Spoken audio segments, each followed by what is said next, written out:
So do you have any stories of your time on the CRAESTAR? One interesting aspect of CRAESTAR was that when we were exploring the islands in Indonesia, there were long distances from one island to another. So we took off from the boat sailed, and that was before the days of GPS. There was we couldn't even imagine GPS, right? And gradually the haze developed during the day.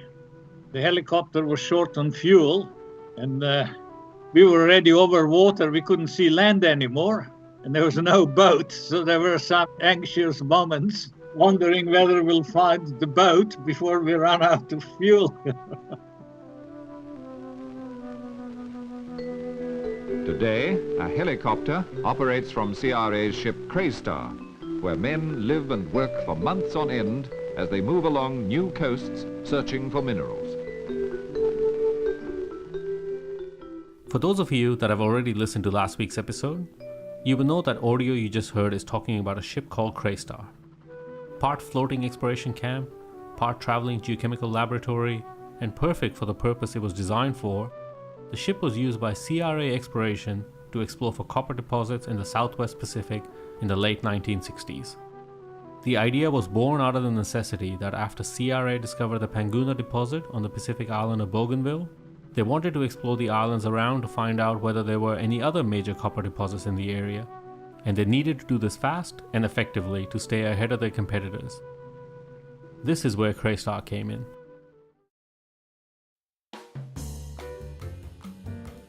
Last week's episode was part 1 of the story. If you missed it, here is a recap. How do we come to CRAESTAR? Bougainville copper discovery was made on foot in 1964. So the next step was the company wanted to know if there is another, even better deposit close to the coast. Close to the coast is a key point because the cost of logistics increases exponentially with distance from the coast. Logical decision, let's use a Japanese trawler, put a helicopter platform on it and explore for copper. And in 65, 66, the company already had a great deal of experience in use of helicopters in New Guinea, because in 1962, the company used the helicopter in the program that led to the discovery of Mountain Price. And the contribution of Edgar Muchenikas, the company geochemist, was that as early as exploration for iron ore at Mountain Price, Edgar was in the field making assays every night. So in the morning, geologists had assays of samples. They could make better decisions what to do next. They established a lab on Bougainville, and they also established a lab on CRAESTAR. So the reconnaissance program was very efficient because the guys did get the assays, and they could undertake follow-up virtually next morning if the copper assay of the stream sediment sample was high. In 1967-68, the CRAESTAR boat was used to complete reconnaissance for porphyry copper deposits close to the coast, all around New Britain, New Ireland, Manus, and north coast of New Guinea. My name is Ahmad, and welcome to Exploration Radio. This episode is part 2 of our story on a ship named CRAESTAR. So come join us and let's explore. One member of the CRAESTAR team that we met in last week's episode was David Mackenzie. My name is David Mackenzie. I'm a geologist. In 1966, I was involved directly with the CRAESTAR, following up anomalies that they had found in 1965. So from 1965 to 1968, the CRAESTAR carried out first-pass reconnaissance exploration programs on pretty much all the Pacific islands between the northern coast of Papua New Guinea and Vanuatu, including the PNG coastline, an area that is roughly 3,000 kilometers long and up to a few hundred kilometers wide in places. And although some of you might be thinking that the area is mostly ocean, just remember that almost all of the islands in this area are covered by a thick tropical jungle, something that makes exploring them effectively nearly impossible. So after all this work, what type of results did CRA get out of the CRAESTAR program? Now, in this area, after all this work, in 1968, we diamond drill tested one anomaly in New Ireland without encouragement. We tasted 2 on New Britain with low-grade results. And by then, several competitors were able to get in because we had to relinquish areas as we went along. And between 1968 and 1971, they didn't fare any better than we did. And somebody tasted a low-grade porphyry deposit on New Ireland, and another company one on Manus Island. A couple of other ones other than we did in New Britain. And Utah and BHP, they drilled a prospect down on the weather coast of Guadalcanal sometime in the 1970s, and they got no joy. There wasn't any other porphyry deposit found in the area we searched with the CRAESTAR. So the work was very effective in a defensive sense of getting there ahead of the competition. And the fact that our competitors had abortive efforts later, that was a measure of the advantage that we had developed with this technique. So CRAESTAR had found some anomalies. CRA had tested them but failed to find anything significant. Even still, the program was considered a success in a defensive sense because it allowed CRA to get to prospective areas and test them before the competitors got there. But that is not the whole story. The voice you heard at the start of the episode providing you the details of the CRAESTAR program was Jacob Rebeck, another member of the CRAESTAR team. My name is Jacob Rebeck, geologist. I joined CRA Exploration in 1970 and retired from CRA that became Rio Tinto in 2003. And I worked in New Guinea from 1970 until end of 1979. So how long did you end up staying with CRA? 32 years. Wow. And that was normal. My generation, that was normal. Like in good old days, it was one wife and one company to retirement. Careers like that no longer exist. Now, the story of the CRAESTAR does not end in 1968. In fact, it continued on for several years after. Here is Jacob to fill us in. And then in 1969 and 1970, CRAESTAR sailed around other islands looking for bauxite, and again with the chemical laboratory on the boat. And they discovered the bauxite deposit called Waghena Island in Solomon Islands, went all the way to Hebrides. And then the CRAESTAR boat has gone to Sumatra and was taken over by the sister company, and the boat was renamed. So it was no longer CRAESTAR. In Indonesia, when they were doing porphyry copper reconnaissance with the helicopter around Sumatra Island and Sulawesi, the boat was renamed Ratna Sumatera. And in 1972, I was sent to Indonesia, ended up on the boat for 3 months, and we were looking for bauxite in Eastern Archipelago. Timor, Alor, Halmahera, Seram, Minjul, and I don't know what happened to the boat after that. Wow, that's a really, really interesting story for one boat. So now when you sit back and look at it, would you have been able to do exploration in those islands without CRAESTAR? With great difficulty, yeah. So it was obvious in hindsight that helicopters the only way to do it. And the reason that a boat had to be used is that in those days, the helicopters didn't have the speed and the range. You know, these days, you could probably do it from an airstrip with a jet helicopter that flies faster. Remember, the helicopter that was used on CRAESTAR was exactly the same helicopter as you see in the MASH TV series. You know, the one that has a tail that looks like a telegraph pole. So do you think CRAESTAR was the most cost-effective way to do exploration in that part of the world? Oh, yes, by far. By far the most cost-effective. So do you have any stories of your time on the CRAESTAR? When CRAESTAR was parked in a bay, the local villagers used the opportunity because the generators were running and there were lights, and our guys were fishing anyhow at night, right? So there were lights to attract fish. And it was a Japanese trawler, so the toilets were made for the Japanese. It was almost impossible to get into the toilet, right? So we were all men on board, so you can well imagine how we did the peeing, right? one day I go and pee over the side, and after a while I think, this is strange. Where's the sound? And I realized that I was peeing into someone's dugout canoe that was parked by the side. And he was so embarrassed he didn't want to say anything. But generally, we had good relations with people from the village. Always thought it was a great attraction for a boat to come and stay in the bay for a few days. Although Jacob worked on the CRAESTAR from 1972 onwards, his involvement with the program actually started a year earlier when he was asked to carry out a review.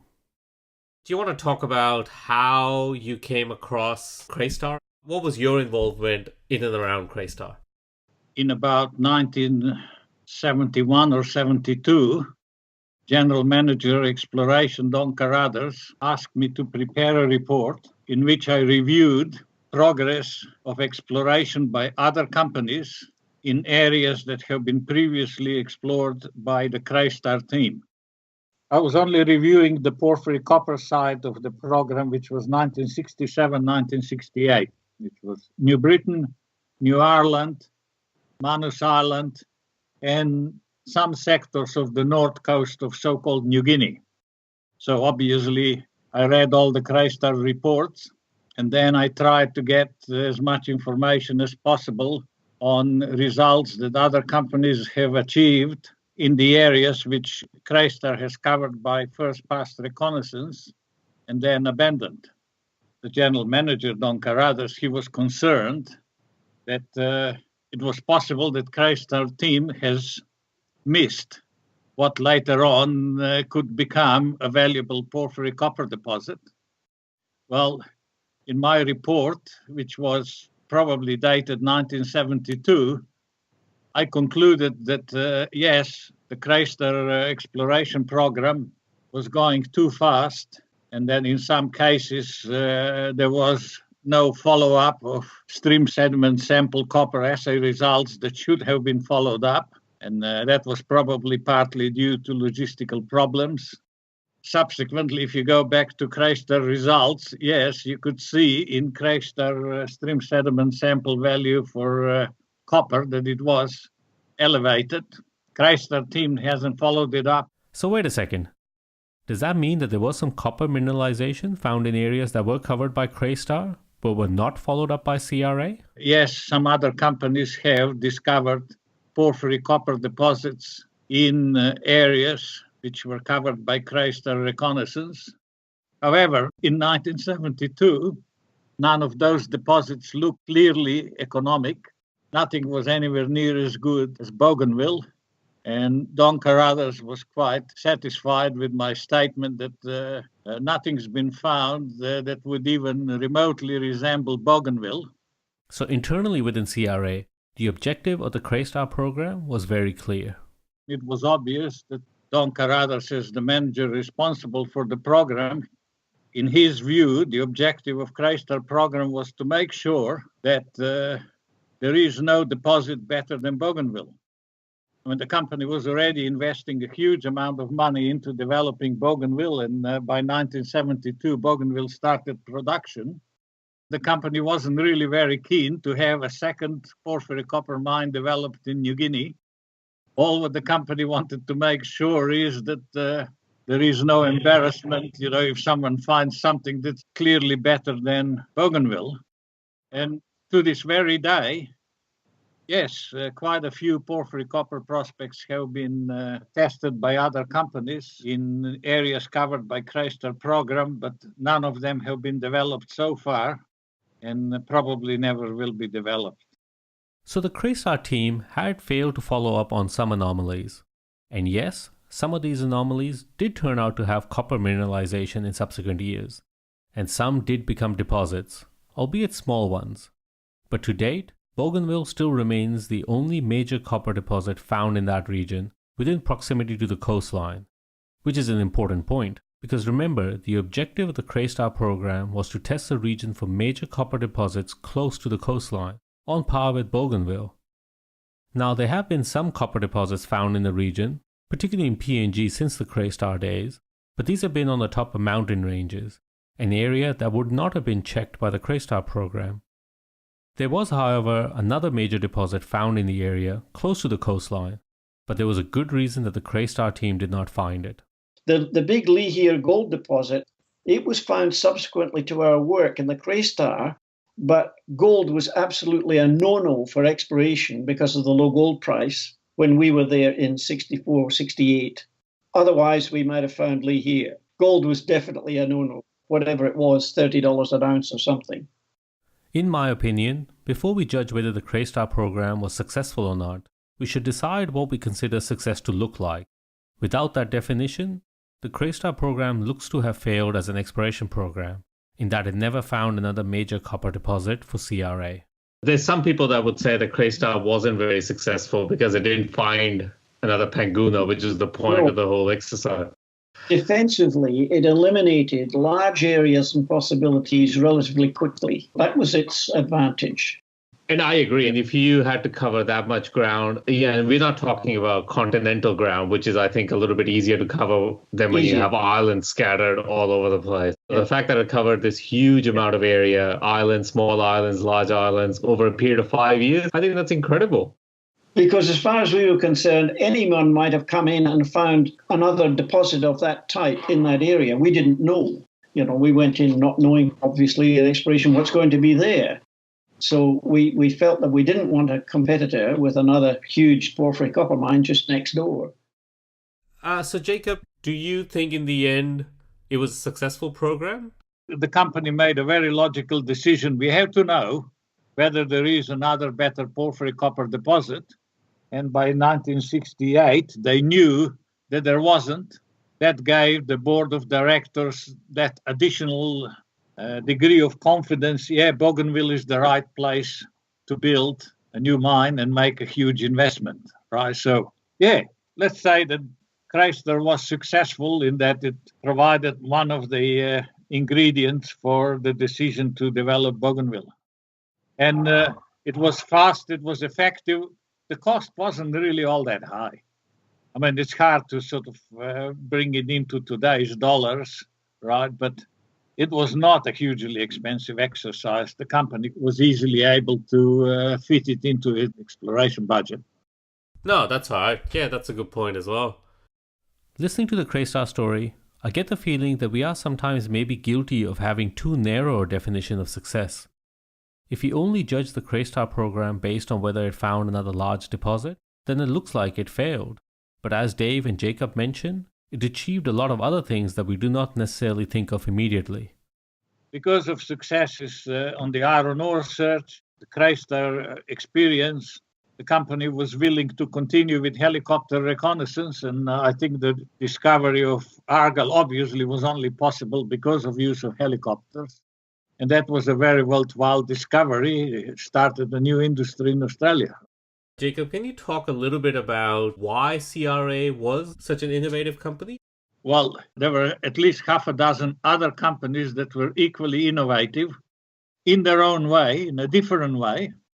Western Mining, GeoPico, which was the exploration arm of Pico Woolsand, Kennecott, the Americans. I mean, Kennecott were into New Guinea immediately after discovery of Bougainville. And by 1968, using the helicopter, they discovered Octedi, which is a mine.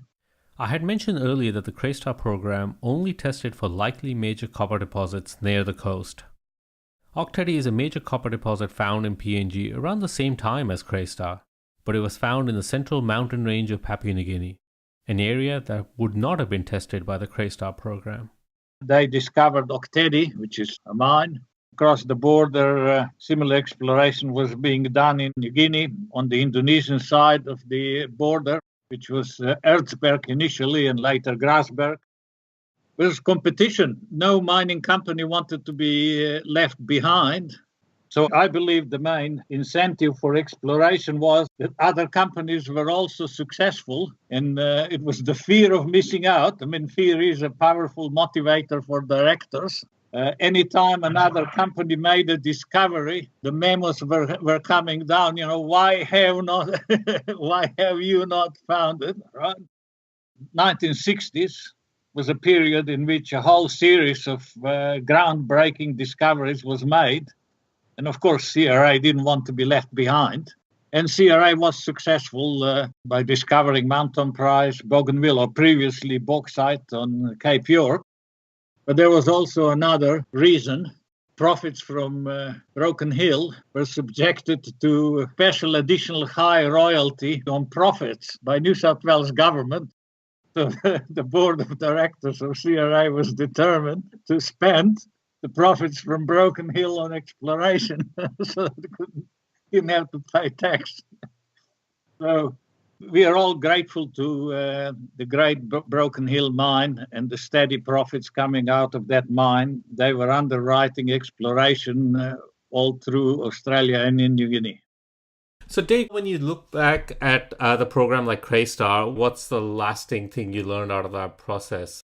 Well, it was a lot of fun. It was very effective. We felt we were really, we were doing a pretty good job and doing what we were supposed to do. And we were doing it in a technically very effective way, which is satisfying, I think, in hindsight, and made good connections then with the various people involved in those programs. Were really top people in their area, and we got top backing from the bowl right up to the board in all that sort of work. So it was very satisfying. What would your recommendation be for people trying to do something on the scale of CRAESTAR? What would you tell them? What were the key ingredients that they should get together for a program like that?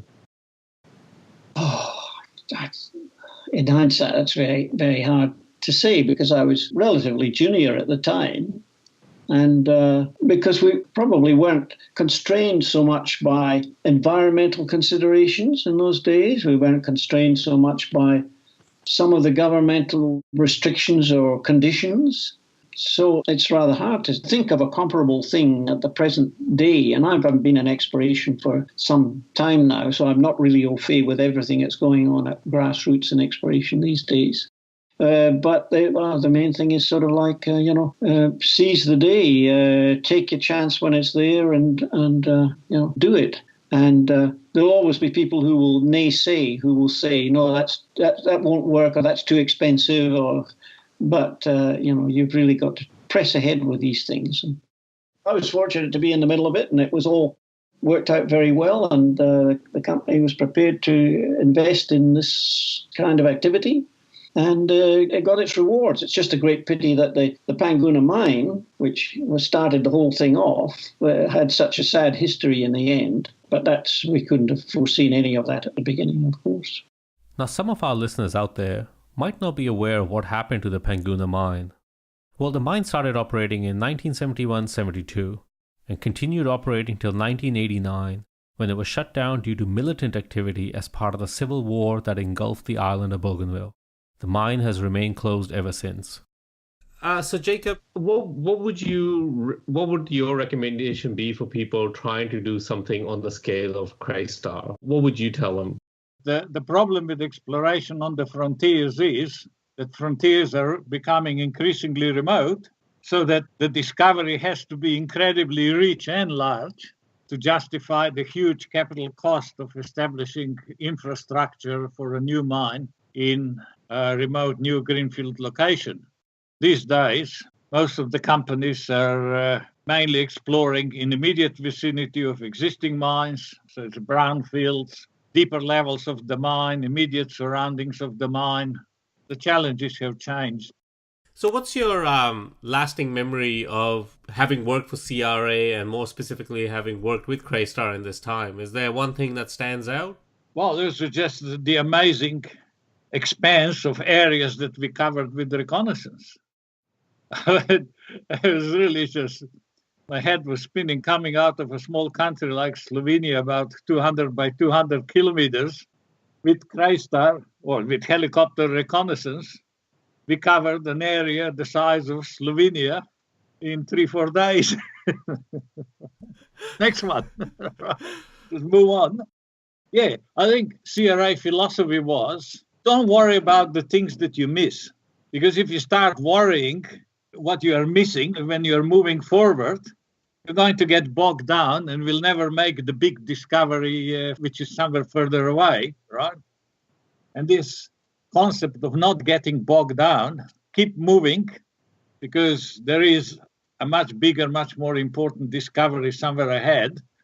That is actually the base. That's what sums up the CRAESTAR philosophy. And it's best illustrated by the diamond discovery, which was made in year 4. The team that's doing helicopter reconnaissance discovered pipes at Ellendale.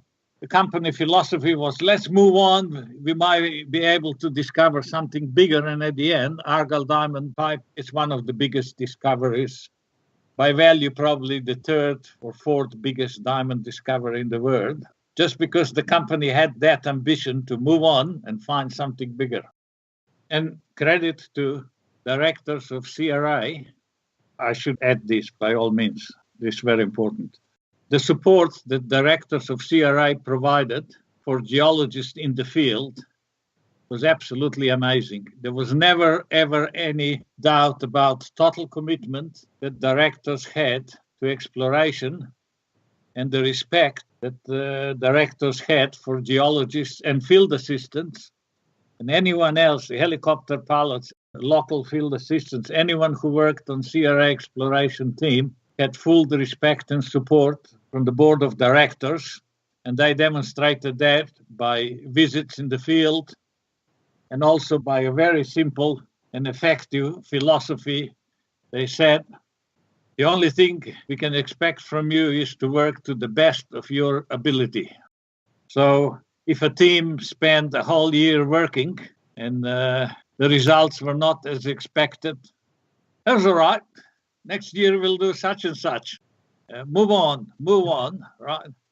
And that's why CRA was repeatedly successful from 1950s, when they discovered bauxite in Cape York, 1962 Mount Tom Price, 1964 Bougainville, 1970 was Taron coal mine, and then successes in New Guinea. I mean, we had 50% of Missima. Wafi Golpu is a CRA discovery, Hidden Valley, Argyle diamond pipe. Century, let's not forget Century, CRA discovery in 1990, the 2nd biggest zinc mine in the world, all due to total commitment of CRA board to exploration. A great company. But in spite of improved techniques and new methods of transport, the same spirit of continuing enthusiasm drives on the men who search for the minerals demanded by the world of tomorrow.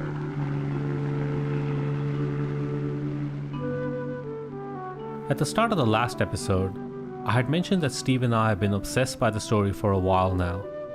We wanted to take this opportunity to thank Dave and Jacob for helping us tell their story. We also wanted to acknowledge the members of the CRAESTAR team that are no longer with us. This story is just as much about the people as it is about the ship itself.